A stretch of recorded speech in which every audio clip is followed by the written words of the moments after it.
গতবারের champion Argentina এবারও Canada আর চিলিকে হারিয়ে ইতিমধ্যেই কোয়ার্টার ফাইনালের টিকিট ছিনিয়ে নিয়েছে নীল সাদা জার্সিধারীরা।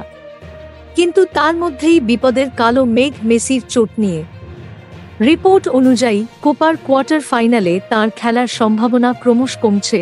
প্রথম ম্যাচে কানাডাকে 2-0 গোলে হারিয়েছে আর্জেন্টিনা। পরের ম্যাচে চিলির বিরুদ্ধে কষ্টার্জিত জয়।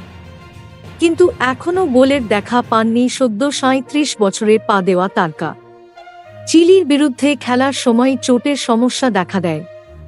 তা সত্ত্বেও 90 মিনিট মাঠে ছিলেন। কিন্তু তাতে থাইয়ের পেশির চোট আরও বেড়েছে। ফলে তাকে নিয়ে এখন দুশ্চিন্তায় পড়েছে টিম ম্যানেজমেন্ট। ইতিমধ্যেই গ্রুপের নিয়মরক্ষার ম্যাচে পেরুর বিরুদ্ধে যে মেসি খেলবেন না তা এক প্রকার নিশ্চিত। কিন্তু কোয়ার্টার ফাইনালে কি নামতে পারবেন তিনি, সেটাও এখন উদ্বেগের বিষয় সমর্থকদের কাছে।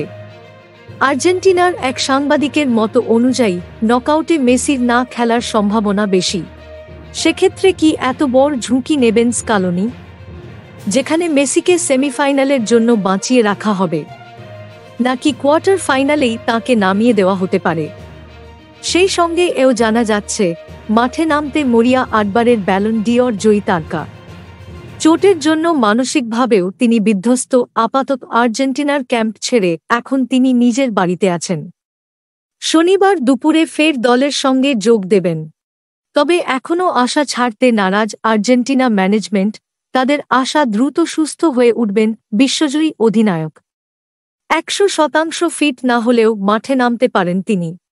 Thank you so much for watching. Subscribe our channel and press the bell icon for more updates.